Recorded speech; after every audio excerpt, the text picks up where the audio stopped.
for giving me the opportunity to come here and interact with all of you. प्रयत्न असा असेल की जितकं शक्य आहे मराठीत बोलेन, पण टेक्निकल टर्म्स ज्या आहेत शिक्षण इंग्लिशमध्ये झालेलं असल्यामुळे टेक्निकल टर्म्स मला मराठीत कदाचित येणार नाही. So I will still give it a shot. आणि वयोगट बघता म्हणजे आत्ताचं जे एज पॉप्युलेशन आहे त्याला स्पेसिफिकली केटर करायचा प्रयत्न केलेला आहे. सो आय होप की जी माहिती सहज गुगलवर नाही मिळत असे काही पॉईंट्स तुमच्यापर्यंत पोहोचायचा प्रयत्न. सो हे 3 मेन आपले डोमेन्स असणार आहेत आज. जस्ट अ ब्रीफ इंट्रोडक्शन की what is stress, types, causes आणि कसं कळेल आपल्याला की आपल्याला स्ट्रेस आला आहे किंवा काय इम्पॅक्ट असू शकतात त्याचे. स्ट्रेस मॅनेजमेंट जो सगळ्यात मोठा भाग असेल because that is the focus of today's talk. आणि how to be happy or pursuit of happiness. So पहिल्या ह्याच्यात let's try to understand what stress is. आपल्या सगळ्यांना हा खूप ओव्हरयूज शब्द आहे. बरेच लेख किंवा आजकालचा बराच रिसर्च जो आहे तो स्ट्रेसवर आहे आणि इट इज सो इम्पॉर्टंट कारण आता त्याचे लेवल्स वाढलेले आहेत. Right from children, school going children 7 years, 15 years, all the way to older adults म्हणजे जिरियाट्रिक पॉप्युलेशन अबाव 65 जे असतात सगळ्यांना म्हणजे stress is not new or alien to any age group. That is the reason that we are talking about it. It is a state, definition बघायला गेलं world health ऑर्गनायझेशनने दिलेलं तर it is a state of worry or mental tension cause by a difficult situation. कधी कधी अनपेक्षित ज्या घटना होतात किंवा एखादं चॅलेंज येतं, एखादी डिफिकल्टी येते तर त्याला कसं रिस्पॉन्ड करायचं हे आपलं बॉडी आणि माइंड सतत आपल्याला सिग्नल्स देत असतं की आता ही डिफिकल्ट सिच्युएशन आहे आणि we have to deal with it. Additionally it is a natural human response that prompts us to address challenges and threats in our daily lives. म्हणजे जसं म्हटलं की we are constantly trying to find our own ways to deal with the stress that we are experiencing. आणि mind body connection इथे मला emphasise करावंसं वाटतं. आता फॉर एक्झाम्पल जर आपल्याला एखाद्या दिवशी ताप आला असेल किंवा अंग दुखत असेल तर नॅचरली आपल्याला मनावर पण त्याचा परिणाम होणार. म्हणजे we might feel sad, we might feel upset किंवा आपली कधी कधी चिडचिड होईल कदाचित. सिमिलरली जर मन आपलं अस्वस्थ असेल किंवा कुठल्याही प्रकारचं टेन्शन असेल, कुठल्याही प्रकारची काळजी असेल तर that will also manifest in body. आता फॉर एक्झाम्पल काही लोकांना जेव्हा टेन्शन येतं तेव्हा एकदम हृदयाचे ठोके खूप फास्ट झाल्यासारखे वाटतात, खूप घाम येतो किंवा माउथ ड्रायनेस वगैरे होतो. So that is how the mind and body are connected आणि we will look at a few strategies for stress management that will help both mind and पटकन असं क्लासिफाय करायला गेलं तर डिस्ट्रेस आणि यूस्ट्रेस असे 2 प्रकारचे स्ट्रेस आहेत. डिस्ट्रेस म्हणजे नेगेटिव्ह स्ट्रेस आणि यूस्ट्रेस इज पॉझिटिव्ह. सो डिस्ट्रेसचे 2 प्रकार आहेत, अक्यूट आणि क्रॉनिक. अक्यूट म्हणजे शॉर्ट लिव्ड, टेम्पररी, आत्तापुरताच्या सिच्युएशनच्या रिस्पॉन्समध्ये जो येतो स्ट्रेस तो. सो फॉर एक्झाम्पल ट्रॅफिकमध्ये तुम्ही ड्राईव्ह करत असताना सडनली ब्रेक मारायला लागला to avoid accident, that is an example of acute stress. किंवा प्रेझेंटेशन द्यायचं असतं, कुठले डेडलाईन्स असल्या तर ते असतं ते अक्यूट स्ट्रेस. त्यानंतर अक्यूट स्ट्रेस नंतर तुमची body finds its ways to bounce back म्हणजे it comes back to the baseline or normal. दुसरा प्रकार असा असतो क्रॉनिक स्ट्रेस की जो लॉंग टर्म असतो किंवा पर्सिस्टिंग असतो. म्हणजे कोणाचा जॉब खूप स्ट्रेसफुल असला किंवा फायनान्शियल डिफिकल्टीज असल्या, कोणाला हेल्थ कंडिशन असली तर दीज आर ऑनगोईंग स्ट्रेसेस. आणि क्रॉनिक स्ट्रेसचा लॉंग टर्म इफेक्ट असा असतो की मेंटल आणि फिजिकल हेल्थवर बरेच त्याचे परिणाम होऊ शकतात. The good stress or eustress is something that motivates us, something that energizes us to fulfill our goal, reach our goal. And for example, घरी नवीन बाळाचा जन्म, this is good stress. We are all happy about this new change, and how we are going to respond to it is a eustress. So these are the characteristics म्हणजे positive outlook because you are hoping to achieve something. Growth आणि achievements कारण ती जी motivation आणि drive असते achieve करण्याची that helps you with your accomplishments आणि motivation and performance. So आपण मी जसं म्हणले की ह्या एज पॉप्युलेशनसाठी मिडल एज म्हणजे एजेस 45 to 65 आणि जिरियाट्रिक म्हणजे 65 अबाव ह्या एज पॉप्युलेशनला कुठल्या प्रकारचे स्ट्रेस असू शकतात ह्याच्यावर थोडीशी माहिती. करिअर प्रेशर्स म्हणजे for example inching towards retirement किंवा सर्व्हिसची लास्ट 5-6 वर्ष उरली आहेत तर त्याच्याबद्दलचा स्ट्रेस, किंवा प्रमोशन हवं आहे त्याचा स्ट्रेस, किंवा जस्ट रिटायरमेंट झाली आणि त्याच्यानंतर फायनान्शियल प्लॅनिंग कसं करावं किंवा बॅलन्स कसा आणावा, that. Financial responsibilities, again planning for maybe repaying children's education loan किंवा बाकी घराचं लोन वगैरे असेल ते. Changing family dynamics, children moving away from home. आता एम्प्टीनेस सिंड्रोम म्हणून आम्ही म्हणतो, म्हणजे थोडक्यात पक्ष्यांचं बघायला गेलं तर पिल्लं मोठी झाली की ते घरट्यातनं उडून जातात, तसं मुलं मोठी झाली की they go outside for either education or for career or for after marriage. So हे प्रकारचे स्ट्रेस होऊ शकतात ह्या पॉप्युलेशनला. जिरियाट्रिक पॉप्युलेशन म्हणजे अबाव 65 बघायला गेलं तर हेल्थ इश्यूज आणि त्याच्याही आधी आय मिस वन पॉईंट, बऱ्याच बायकांना ह्या वयात मेनोपॉजचा जो त्रास होतो. So your body is also going through a lot of biological changes which is also going to impact the mental health, कारण त्यामुळे हॉर्मोनल चेंजेस जे होतात त्याच्यामुळे सुद्धा मनावर ताण पडू शकतो. Health issues in geriatric population, physical health जी थोडी डिक्लाईन होते किंवा वीकनेस सुरू होतो, आयसाईट, हिअरिंग, हे सगळं जे कमी होत जातं जिरियाट्रिक ह्याच्यात, that can be a cause of stress. Death of love ones, कारण again because everybody is in the same population age range, they experience a lot more death of maybe cousins or siblings, other family members, even friends, death of spouse as well. आणि dependence, कारण इतकी वर्ष तुम्ही service केली, इतकी वर्ष तुम्ही घरासाठी पैसे कमवले, दुसऱ्यांना काय म्हणतात, दुसऱ्यांसाठी हे केलं, others were dependent on you, but now there is a change in identity की now you have to depend on somebody else in your old age. So we saw types of stress, काय stresses असू शकतात. आता stress आलेला आहे हे कसं identify करायचं आणि त्याचा इम्पॅक्ट काय असू शकतो हे. How do you know that you are stress? So आपण 4 ह्याच्यात जर डिवाइड केलं, फिजिकल, इमोशनल, कॉग्निटिव्ह म्हणजे मेंटल प्रोसेसेस जे असतात, आणि बिहेवियरल. फिजिकलमध्ये बरेच वेळा इस्पेशली म्हणजे मी जेव्हा MPhil करत होते तेव्हा लोअर सोशो इकॉनॉमिक स्टेटस आणि मिडल एज ह्या कॉम्बिनेशनची जी लोकं यायची, they would come with a lot of complaints of pain, म्हणजे या तर stomach pain, leg pain, constant headache किंवा खूप गॅस्ट्रिक इश्यूज. आणि म्हणजे ऑफकोर्स बायोलॉजिकल काही कारण नसतं, कारण टेस्ट केलेले असतात, स्कॅन्स केलेले असतात, but nothing of evidence. So बरेच वेळा हा जो स्ट्रेस असतो जो आपल्याला कळत नाही तो आपल्या बॉडीत स्टोअर होत असतो आणि तो बऱ्याच मॅलअडॅप्टिव्ह वेजनी मॅनिफेस्ट होऊ शकतो. सो ह्याचा इम्पॅक्ट असा होऊ शकतो की कार्डिओवॅस्क्युलर डिसीजेस जे असतात, म्हणजे आता आपण बघतो की अगदी यंग अडल्ट्सना सुद्धा हार्ट अटॅक्स येणं खूप कॉमन आहे. A large factor of that is stress itself. Emotional irritability, चिडचिड होणं, मूड स्विंग्स आणि पुअर इमोशनल कंट्रोल, म्हणजे कधी कधी आपल्याला असं वाटतं की मला माझ्या इमोशनवर कंट्रोलच नाही आहे, किंवा सडनली राग आला आहे आणि सडनली मी कोणावर तरी ओरडले आणि मला I didn't want that to happen, right. So 0 to 5 पटकन जाणं आणि त्याचा काही कंट्रोल न राहणं is also a sine and impact.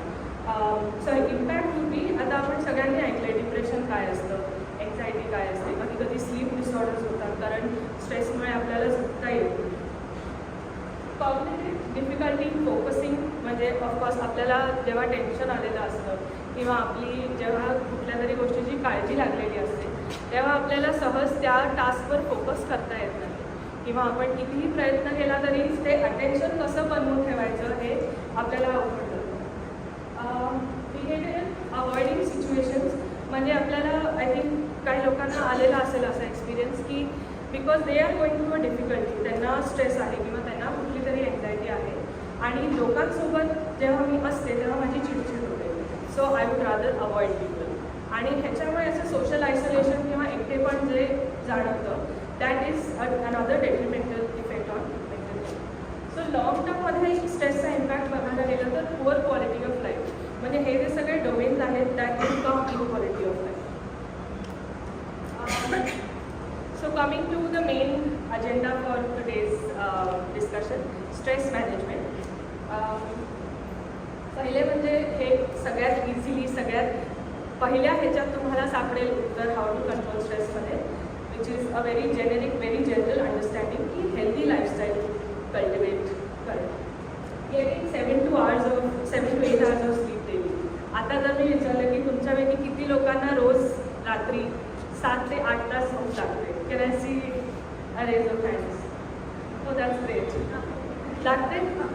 Okay, great. So झोप ही अशी गोष्ट आहे की आपल्याला झोपेत मेमरी कन्सॉलिडेशन होतं. म्हणजे दिवसभरात जे झाले आहेत इव्हेंट्स ते स्टोअर कसं करतात आणि ते कन्सॉलिडेट कशी होते मेमरी, आणि प्लस आपली जी डायजेस्टिव्ह आणि ग्लुकोजची जी मेटाबॉलिझम असते किंवा एनर्जी जी आपल्याला लागणार असते पुढच्या दिवशी, ही झोपेच्या दृष्टीने खूप, that is why sleep is very important. Take time out for relaxation. So relaxation of course subjective आहे. सगळ्यांचे डेफिनेशन्स किंवा सगळ्यांचा एक्सपिरियन्स रिलॅक्सेशनचा वेगळा असू शकतो. आता फॉर एक्झाम्पल माझा बर्थडे कितीही हेक्टिक असला किंवा कितीही टेन्शन स्ट्रेसफुल असला तरी घरी येऊन परत मी आमच्या डॉगीशी खेळते आणि that is a high energy activity, but that is relaxing for me. So काही लोकांना योगा, काही लोकांना मेडिटेशन. आता बरेच मिडल एज आणि जिरॅट्रिक पॉप्युलेशन लाफ्टर क्लब्समध्ये पार्टिसिपेट करतात. So that is also great outlet, आणि that not only for mental health but त्याच्यामुळे सोशल कनेक्शन्स जे वाढतात, that is an added advantage. Have meals at regular intervals. Of course हे बरेच वेळा डिस्कस झालेलं आहे, त्यामुळे मी जास्त फोकस नाही करणार त्याच्यावर. एंगेज इन एक्सरसाइज आणि फिजिकल ॲक्टिव्हिटी. ऑफकोर्स एक्सरसाइजचे बेनिफिट्स तर माहिती आहेत. Physical activity can be anything else, म्हणजे घरातली साफसफाई, गार्डनिंग करणं किंवा पेटशी खेळणं. लहान मुलांचं म्हणजे आता बरेच आजी आजोबा आता त्यांच्या नातवंडांना सांभाळतात. This can also be physical activity. किंवा आता मी जेव्हा कॉलेजला जाते लेक्चरसाठी, so I am standing through most part of the day, so that is my limited physical activity that I am taking. आणि फॉस्टरिंग हेल्दी सोशल कनेक्शन्स. आपण सगळे इथे जमलो आहोत, हे तुमचं सोशल कनेक्शन, तुमचं सोशल सर्कल. सो हे खूप इम्पॉर्टंट असतं, कारण जसं आपण बघितलं मिडल एज किंवा जिरॅट्रिक पॉप्युलेशनसाठी जे लोनलीनेस हा जो फॅक्टर आहे, it is great to have social connections to deal with that. So हे खूप जेनरिक पॉईंट्स आपल्याला सगळ्यांना माहिती असतील. नेक्स्ट, आपण स्ट्रेस कसा कंट्रोल करू शकतो किंवा कसा मॅनेज करू शकतो. एक्सपिरियन्सेस जे आपले येतात, तर काही सर्कमस्टान्सेस असे असतात जे आपण कंट्रोल करू शकतो आणि काही आपण नाही करू शकतो. सो इट विल हेल्प जर आपण ह्या दोन ह्याच्यात डिवाईड केले. आता for example, I cannot control others thoughts and actions. आता मी क्लासमध्ये जेव्हा स्टुडंटसोबत लेक्चरमध्ये त्यांना शिकवत असते, तेव्हा माझ्या हातात कंट्रोल असतो की ते लक्ष देत आहेत की नाही, किंवा त्यांचं मी जे सांगते ते त्यांना कळतं की नाही. So I have no control over that. What I have control over is how I managing the class. So maybe I will do an activity in class to make it more interesting, to make sure that everybody is paying attention. किंवा आता situations आणि enforcing circumstances बघायला गेले तर आता आपण इथे सगळे जमलो आहोत, सडनली जर लाईट गेले, ते माझ्या कंट्रोलमध्ये नाही. सो मी त्याच्याबद्दल काहीच करू शकत नाही. पण आपल्या कंट्रोलमध्ये असं असेल की we can wait it out patiently. Light परत आले की आपण परत रिझ्यूम करू शकतो. So there are always experiences that you can control आणि दॅट यू कॅनॉट. आणि कॅन कंट्रोलमध्ये तिसरा पॉईंट जो आहे self talk, that is how you talk to, म्हणजे जसं टर्म आहे how you talk to yourself. Are you constantly punishing yourself की अरे किती मूर्खपणा झाला, अरे असं का केलं किंवा असं नको कुठं करायला, केवढी मोठी चूक झाली. Instead of that taking it as a learning experience किंवा अंडरस्टँडिंग की ठीक आहे त्या सिच्युएशनमध्ये मी जसं रिस्पॉन्ड केलं माझ्या रिसोर्सेसप्रमाणे, that was okay, right. Self टॉकबद्दल आपण परत एकदा येणार आहे. So I will focus on that again in another stage. Plan and solve. So बरेच वेळा स्ट्रेस किंवा अँझायटी जी आपल्याला होते ती ह्या कारणाने होते की बरेच टास्क करायचे असतात आणि ते लास्ट मिनिटपर्यंत सगळे पाहिलं होतात. सो आता जर पर्सनल एक्झाम्पल द्यायचं झालं तर परीक्षेच्या वेळेला असे खूपच क्वचित लोक असतात जे आधीपासून प्लॅन करून अभ्यास करतात.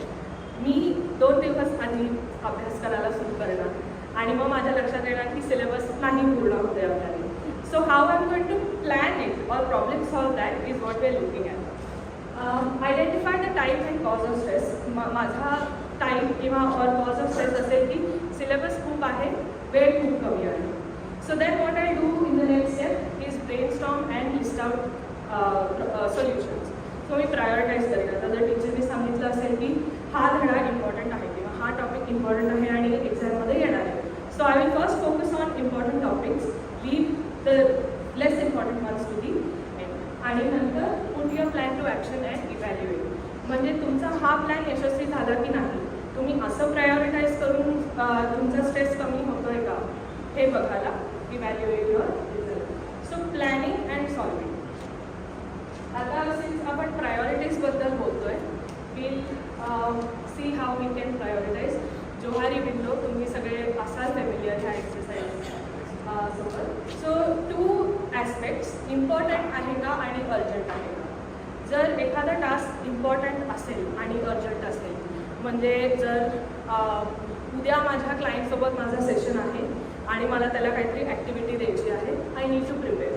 It is important for me and it is urgent for me because I need to do it immediately. So I will do the task. Second, important आहे पण urgent नाही आहे. आता ओंकार काकाने मला 2 आठवड्यापूर्वी सांगितलेलं की इथे यायचं आहे आणि प्रेझेंटेशन करायचं आहे. So it was important but it was not urgent, कारण माझ्याकडे इनफ वेळ होता. सो आय वॉज प्लॅन की मी कसा 2 आठवड्यात पोर्शन कव्हर करते किंवा काय काय मी इन्क्लूड करणार आहे, PPT कसं बनवणार आहे, I am going to plan. Third, important नाही आहे पण अर्जंट आहे. सो इस्पेशली इन जर कॉर्पोरेट सेटिंगमध्ये किंवा टीचिंग सेटिंगमध्ये मला माहिती आहे की कोणीतरी दुसरंही सेम काम करू शकेल, और it needs to be done but it's not important for me to do it, then I can delegate the task. म्हणजे दुसऱ्या कोणाला तरी giving the responsibility and assessing. चौथं, नॉट इम्पॉर्टंट नॉट अर्जंट. म्हणजे फॉर एक्झाम्पल आता इथे यायच्यापूर्वी माझा as such plan काही नव्हता. मी फक्त विचार केलेला की थोडी रूम साफ करीन, कपाट आवरीन. बट आफ्टर नोईंग की मला इथे येऊन स्ट्रेस मॅनेजमेंटबद्दल बोलायचं आहे, that task became not important and not urgent. So I deprioritized that task and I decided I will take it up at a later point. So how to prioritize? Understanding whether it is important for you and whether it is urgent, whether you need to do it or can somebody else do that task.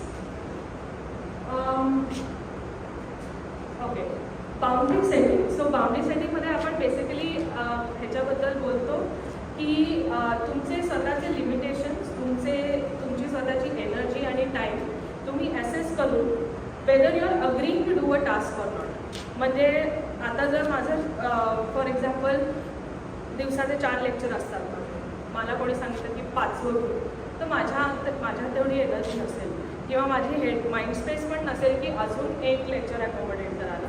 So me boundary set करेन आणि म्हणेन की नाही, माझ्याकडे आज वेळ नाही आहे किंवा माझी आज एनर्जी नाही आहे अजून एक लेक्चर ॲकोमोडेट करायची. So I am setting a boundary by saying no. I am setting a boundary after evaluating my own circumstances.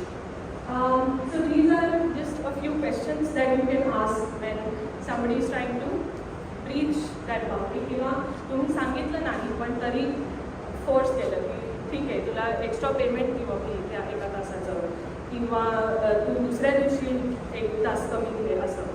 So that is them trying to again convince me to come for the extra hour. But I will reaffirm and politely, keep saying no. आमच्या ह्याच्यात एक technique असं आम्ही म्हणतो की broken record technique. So म्हणजे tape एकाच ठिकाणी अडकली तर तुम्ही कसं हे कराल. An example of this could be, I'm so sorry but I can't do it. But you will get extra money for that. I'm so sorry but I can't do it. But maybe we'll reduce 1 hour from another day. I'm so sorry but I cannot do it. Right? So same thing, म्हणजे तुमचं frustration कमी होत आहे कारण तुम्ही अगदी aggressively त्यांना नाही म्हणायचा प्रयत्न करत नाही आहे आणि त्यांनाही कळतं आहे की तुम्ही ही बाउंड्री सेट करताय आणि मेंटेन करायचे. Okay, coming to restructuring, questioning the validity. म्हणजे आपले जे थॉट्स आहेत, आपल्याला ज्या गोष्टीची काळजी आहे ती आपल्याला अँझायटी येते हे व्हॅलिड आहे, हे खरं आहे. पण आपण जे वर्स्ट केस सिनॅरिओ इमॅजिन करतो किंवा आपल्याला वाटतं की काहीतरी वाईटच घडणार आहे त्याची शक्यता काय, ते किती व्हॅलिड आहे हे जर आपण ॲसेस केलं तर कदाचित थोडीशी आपली जी काळजी आहे ती कमी होईल. So what is the probability that what I am expecting will happen. म्हणजे काय काय गॅरंटी आहे की मी जर अभ्यास नाही केला किंवा अभ्यास कमी पडला तर मी फेल होईल. Right, what I can focus on is आता एवढा झाला आहे अभ्यास, ह्या अभ्यासावर मी जी परीक्षा देईन ती होल हार्टेडली देईन and then I can see the outcome of that. Second, generating other interpretations. म्हणजे बरेच वेळा आता इस्पेशली आपले जेव्हा इंटरपर्सनल हे काय म्हणतात इंटरॅक्शन होतात तेव्हा कधी कधी कोणीतरी आपल्याला काही बोललं तर आपल्याला ते लागतं किंवा आपण वेगळ्या प्रकारे इंटरप्रेट करतो, वेगळ्या प्रकारे पर्सीव करतो. So changing that type of interpretation की what else is likely to happen. म्हणजे इज इट पॉसिबल की ते वेगळ्या ह्याच्यात म्हटले, इज इट पॉसिबल की मला लर्निंग एक्सपिरियन्स यावा म्हणून ते असं म्हटले, और इज इट पॉसिबल की ते मला फक्त क्रिटिसाइज करायलाच काहीतरी बोलले. आणि what else to this actually. So हे झालं रिस्ट्रक्चरिंग की तुम्ही कसं थॉट्स तुमचे कसे आहेत आणि तुम्ही सिच्युएशनला कसं अप्रोच करताय. Then we have to rephrase. Rephrasing the problem. बरेच वेळा आपण स्वतःला खूप पनिश करतो. सेल्फ टॉक जो आपण आधी डिस्कस केलेला की चूक झाली, खूप मोठी चूक झाली, ह्याच्यानंतर कधीच म्हणजे I will not be able to do anything right.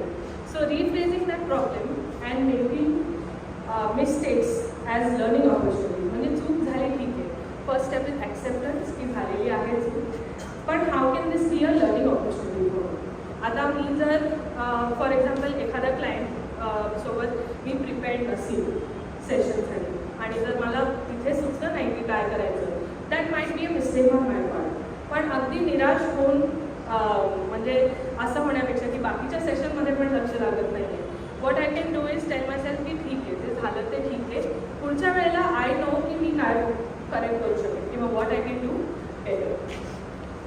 Looking for positives. बरेच वेळा म्हणजे जेव्हा आपल्याला स्ट्रेस किंवा अँझायटी येते ऑटोमॅटिकली बाय ह्युमन नेचर आपलं जास्त लक्ष निगेटिव्ह ह्याच्याकडे जातं. So how will you focus on the positives की ह्याच्यातनं आपल्याला मे बी शिकायला काय मिळालं किंवा ह्याच्यातनं चांगला आउटकम काय झाला. Focusing on the positives rather than looking only at the negative circumstances. आणि making a plan of action towards positive outcome. So आपण आधी जे डिस्कस केलं की instead of looking at it as a mistake, learning opportunity, right. आणि ते कळल्यानंतर positive ॲक्शनसाठी आपण कसं प्लॅन करतो, म्हणजे हे सेम परत घडायला नको हे कसं आपण बघू शकतो. Doing versus being. So this is actually a very helpful technique जे इझिली कदाचित आपल्याकडनं होणार नाही. So most of the time म्हणजे दिवसातला आपले बरेच तास डुईंग मोडमध्ये जातात किंवा ऑटो पायलटमध्ये जातात, कारण we are so focused on getting things done. म्हणजे हे करायचं आहे, ते करायचं आहे, लवकर उठून मला मे बी डबा भरायचा आहे, बॅग भरायचे, तयार व्हायचं आहे, ड्राईव्ह करून जायचं आहे ऑफिसला. All these are doing that because I am doing something. पण दिस मोड हा जो आपला असतो की सतत काहीतरी करायचं आहे, that is not very effective in dealing with emotional problems. So आता जर समजा मला खूप फ्रस्ट्रेशन येत असेल की मी ट्रॅफिकमध्ये अडकली आहे, तर that is an emotional problem. आणि तसं बघायला गेलं तर मी ट्रॅफिकमध्ये अडकल्यानंतर तर काही सोल्युशन मला काढता येणार नाही की मी काय करू शकते. So instead of being in the doing mode constantly, changing to being mode. म्हणजे बीइंग मोडमध्ये we are just sitting with the feelings असं वाटू शकतो. ॲक्सेप्टिंग की आपल्याला हे फ्रस्ट्रेशन येतं आहे, ॲक्सेप्टिंग की मला आत्ता चिडचिड होते, मला राग येतो आणि मला सडनली खूप रडावंसं वाटतं.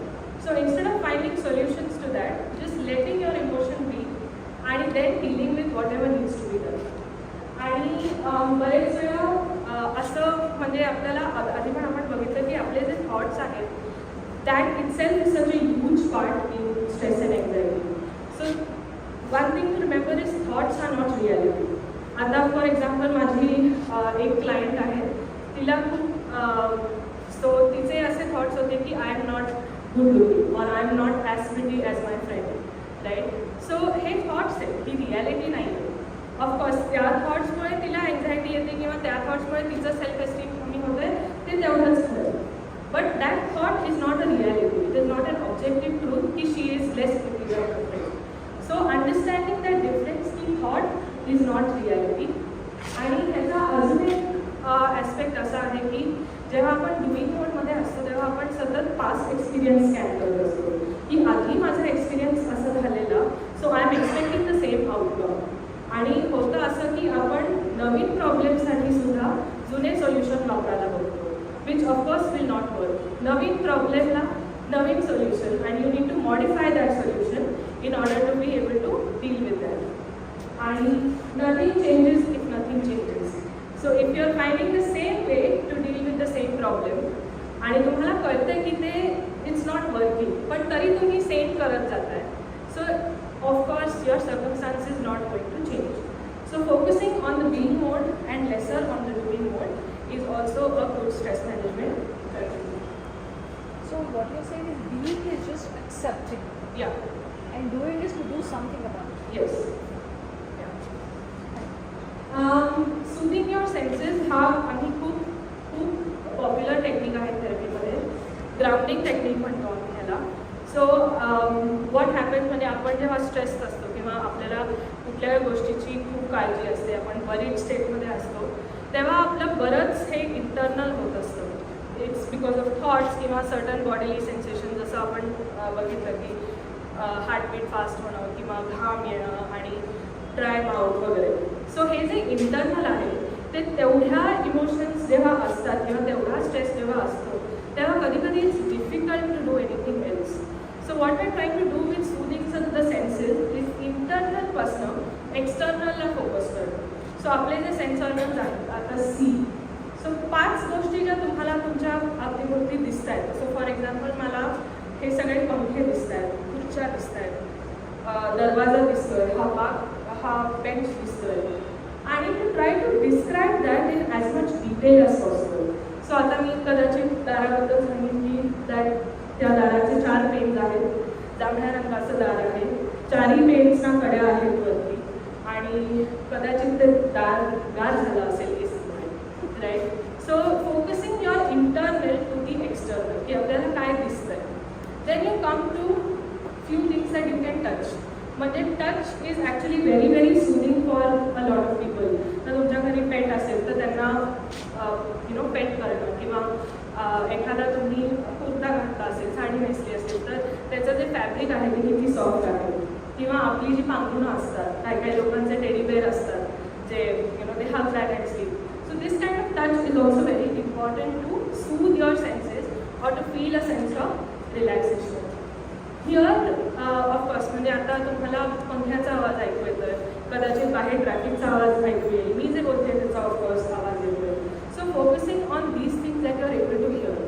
अगदीच काही नसलं तुमच्या सराउंडिंगमध्ये तर एखादं आपल्याला आवडतीचं गाणं ज्याचे लिरिक्स तुम्हाला सुदिंग वाटतात किंवा त्याची मेलेडी तुम्हाला रिलॅक्सिंग वाटते ते ऐकू.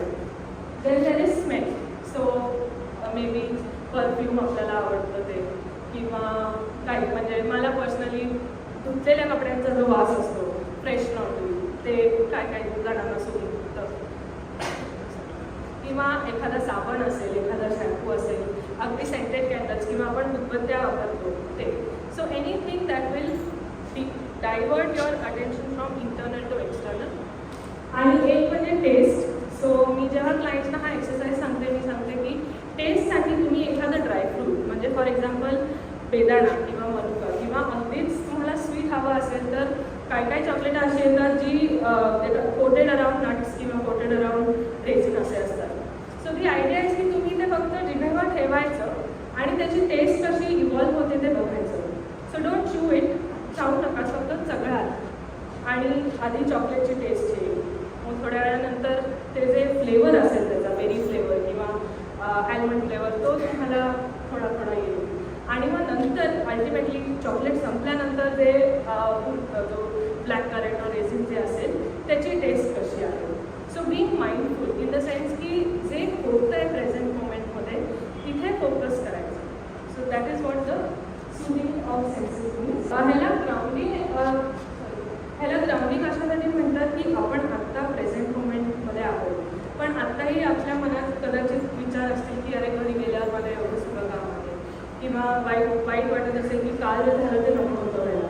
सो त्या ह्याच्यात we lose touch from the present moment and we tend to live in the future. म्हणजे अँझायटीमध्ये की व्हॉट इफ असं झालं तर, तसं झालं तर मी काय करेन किंवा कसं करेन, किंवा on the other and which is in the past जे सॅड फिलिंग्स ऑफ सॅडनेस की की असं नको होतं व्हायला किंवा असं नको होतं बोलायला तुम्ही माझ्याशी, राईट. सो ह्या स्ट्रेचमध्ये आपण we lose touch with the present moment, which is why we are trying to come back to the present moment by grounding yourself, either by using this किंवा माइंडफुलनेस हे आपण म्हणतो की present मोमेंटवर लक्ष देणं instead of escaping into past और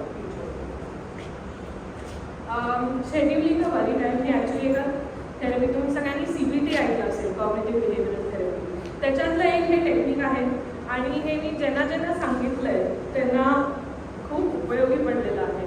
so scheduling a worry time, तुम्ही बघितलं असेल की हे जे वरीज येतात किंवा काळजी जी होते ती दिवसभर आपल्याला ट्रबल करते, सतत असते की आता मे बी किती वाजले किंवा दिवसाचा कुठला भाग आहे त्याच्यावरनं. तर सकाळी असं असेल की अरे तयार व्हायचं आहे, ट्रॅफिक लागलं तर काय होईल, अडकले तर काय होईल. दुपारी असं असेल की अरे मला लंच केला, आता मला झोप आली सेशनमध्ये आणि किंवा पोरं संपली लेक्चर देताना, तर how will I handle that. आणि रात्री असं कदाचित होईल की मला झोप लागेल की नाही, झोप नाही लागली तर पुढच्या दिवशी मी कसं हे करणार, राईट. सो शेड्युलिंग वरी टाईममध्ये हे सगळे दिवसभरातले जे वरी आहेत त्याला आपण एक स्लॉट डेडिकेट करतो आणि आम्ही युजली असं रेकमेंड करतो की संध्याकाळी ठेवायचं स्लॉट, कारण दिवसभराचे जे वरीज असतात ते तुम्ही त्या स्लॉटमध्ये you can think about it. So the first step is to set aside a block of time. आता समजा 6 वाजता तुम्ही ठरवलं की 6 वाजता मी दिवसभरात जे थॉट्स आले त्याच्याबद्दल विचार करणार आहे. Then you keep the place and timing consistent, म्हणजे तुम्ही ह्या वरी पिरियडमध्ये कुठे बसताय आणि किती वाजता हा वरी पिरियड आहे तुमचा ते कन्सिस्टंट ठेवा. आणि ideally choose and uncomfortable setting, म्हणजे मे बी पंखा न लावता बसा सो दॅट तुम्हाला डिस्कम्फर्ट येईल किंवा एखाद्या अशा खुर्चीवर बसा जी खूप टोचते किंवा जी कम्फर्टेबल नाही आहे, राईट. अशा also modify your environment like that. And why it's a discomforting? I don't know. So when your body is at discomfort, your mind automatically will respond in that manner. आणि तो जो stress किंवा वरी आपल्याला intentionally आणायचा आहे, that would be a lot easier to do. So it triggers stress, It can, yeah. and that is the objective you want to be. Yes. Trigger stress. Yes. So we want to trigger stress, but in a very controlled setting. So आता for example दिवसभरातले जे तुमचे thoughts आहेत ते आले किंवा असं anxiety आली किंवा कुठल्याही बाबतीत स्ट्रेस झाला तर जस्ट टेल युअर सेल्फ की आत्ता माझे वेळ नाही आहे, 6 वाजता मी ह्याचा विचार करेन, राईट. शक्य म्हणजे practice, yeah it is. So of course it will take some time आणि थोडी प्रॅक्टिस लागेल, पण I think Sakhi has been using it for some time and she has told me that it is very helpful. So anyway, दिवसभरात जे thoughts येतील just tail your self की I will think about it at 6 o'clock. आणि actually तुम्ही 6 वाजता